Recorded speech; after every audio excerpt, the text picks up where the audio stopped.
सुबह के बज रहे हैं 9 और मैं करने लगी हूँ नाश्ते की तैयारी। जिस तरह सबके दिन की शुरुआत नाश्ते से होती है, मेरे भी दिन की शुरुआत नाश्ते से ही होती है। यहाँ मैं बनाने लगी हूँ पराठे और साथ साथ बन रही है मेरी चाय। और मेरे पराठे और रोटी की शेप को थोड़ा सा इग्नोर करना, क्योंकि मैं जितनी मर्जी कोशिश करूँ मुझसे गोल रोटी और गोल पराठा कभी बनेगा ही नहीं।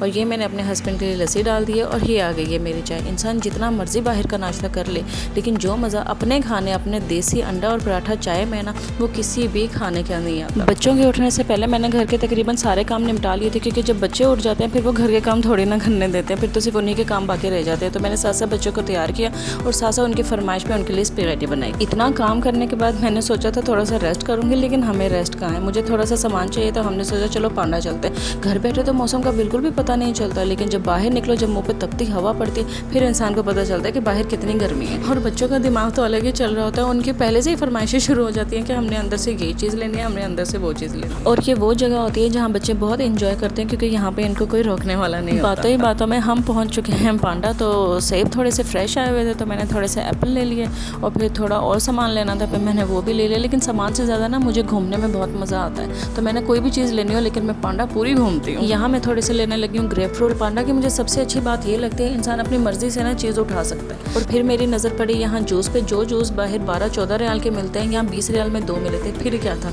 मैंने उठा लिए 2 और बच्चे भी मेरे साथ साथ। बच्चों को मेरी तरह चीज़ें उठा के ट्राली में भरने में बहुत मज़ा आता है, और मेरी बेटी उन दोनों को देख देख के ना कुछ भी कुछ कहने की कोशिश की। फिर मैंने कहा चलो बहुत हो गई है दूसरी शॉपिंग, अब थोड़ा वेजिस की तरफ आ जाते हैं। फिर मैंने थोड़े से क्यूकम्बर लिए और ये आगे ट्राली में। अब फिर थोड़े से मैंने टोमेटोज लिए। टोमेटोज बहुत अच्छे माशाल्लाह फ्रेश आए हुए थे, तो फिर मैंने पूरा केस ही भर लिया। इंसान जितना मर्जी इग्नोर करने की कोशिश करे, लेकिन बच्चों को कहीं ना कहीं से याद आ ही जाता है कि अब हमारी ये चीज़ रह गई, हमने ये लेनी है। तो अब बारी आ गई थी चॉकलेट की।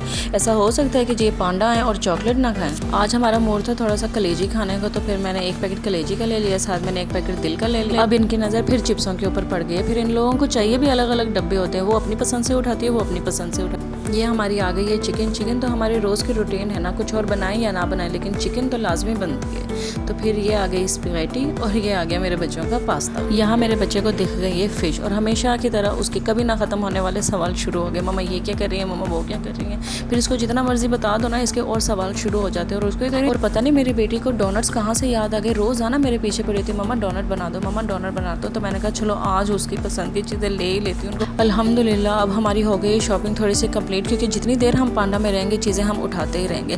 फिर अब बच्चों को याद आ गया, ओह पांडा के बाहर तो एक पार्क भी है, और ऐसा कभी नहीं हो सकता कि ये लोग पांडा हैं और पार्क पे ना जाए। और जैसे ही हम बाहर आए तो माशाल्लाह मौसम बहुत अच्छा हुआ था, अच्छी हवा चल रही थी, गर्मी बिल्कुल भी नहीं। बातों ही बातों में हम पहुँच गए हैं घर। मिलते हैं नेक्स्ट व्लॉग में, तब तक के लिए अल्लाह हाफिज़।